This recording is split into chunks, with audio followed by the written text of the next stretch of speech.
कहाणी नागपंचमीची। ऐका नागोबा देवा तुमची कहाणी। एक नगर होतं, तिथे एक ब्राह्मण होता। त्या ब्राह्मणाला 5 सुना होत्या।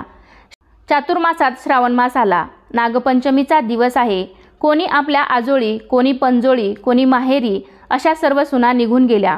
सर्वात धाकटी सून होती, तिच्या माहेरचं कोणीच नव्हतं। तेव्हा ती जरा खिन्न झाली व मनात म्हणाली, माझा सर्व संबंधी नागोबा देव आहे, असं समजून नागोबा देव मला माहेरून न्यायला येईल, असं म्हणू लागली। शेष भगवानास तिची करुणा आली। त्यानं ब्राह्मणाचा वेश घेतला व त्या मुलीला नेण्याकरता आला। ब्राह्मण विचारात पडला, हा इतके दिवस कुठं लपून राहिला व आताच कोठून आला। पुढं त्यानं मुलीला विचारलं, तिनंही हाच माझा मामा असं सांगितलं। ब्राह्मणानं तिची रवानगी केली। त्या वेशधारी मामानं वारुळात नेलं। खरी हकीकत तिला सांगितली आणि फणीवर बसवून आपल्या बायका मुलांना ताकीद दिली की हिला कोणीही चावू नका। एके दिवशी नागाची नागिन बाळंत होऊ लागली, तेव्हा तिला हातात दिवा धरायला सांगितला। पुढं ती व्याली। तिची पिलं वळवळ करू लागली। ही मुलगी भिवून गेली। हातातला दिवा खाली पडला। पोरांची शपटं भाजली। नागिन रागावली। सर्व हकीकत नवऱ्याला सांगितली। तो म्हणाला, तिला लवकरच तिच्या सासरी पोचू।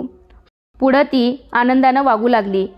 एके दिवशी त्या मुलीला अपार संपत्ती दिली। आपण मनुष्यदेह धारण करून तिला तिच्या सासरी पोचती केली।